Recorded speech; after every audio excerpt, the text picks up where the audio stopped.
పవన్ అయితే హౌస్ నుండి టాప్ 3 కంటెస్టెంట్‌గా అయితే ఎలిమినేట్ అయిపోయారు. అండ్ సగానికి సగం ఆడియన్స్ అయితే అసలు టాప్ 3 దాకా కూడా వస్తాడా లేదా అని చెప్పి తెలీదు. ఎందుకంటే ఇమాన్యుయల్‌కి, డీమన్ పవన్‌కి సరి సమానంగా ఓట్స్ పడ్డాయని చెప్పి ఆన్‌లైన్ ప్రకారంగా తెలుస్తుంది. అండ్ ఈవెన్ టాప్ 3 దాకా కూడా ఎలా వచ్చాడు అంటే మాత్రం తను ఆడిన గేమ్ అనే చెప్పొచ్చు.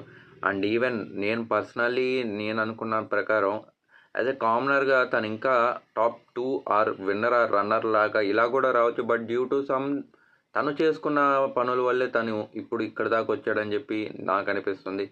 And if in case demon Pavan గాని కళ్యాణ్ లాగా గాని ఉండుంటే తనే విన్నర్ అయ్యే ఛాన్సెస్ కూడా ఉన్ను. అంటే ఇప్పుడు విన్నర్ అంటే కళ్యాణ్ కూడా విన్నర్ అవుతాడా లేదో తెలీదు మనకి ఈరోజు ఎపిసోడ్ వచ్చేదాకా. But as per the rumours votings ప్రకారంగా చూస్తే టాప్ 1 అండ్ 2 పొజిషన్స్‌లో మనకు తనుజ అండ్ కళ్యాణ్ గారే ఉన్నారు. డీమన్ పవన్ గారి ఫ్యాన్స్ ఎవరైతే ఉన్నారో మీరు ఒకసారి వీడియో కూడా చూస్తే అసలు డిజర్వ్డ్ క్యాండిడేట్ ఎవరో కామెంట్స్‌లో చెప్పండి.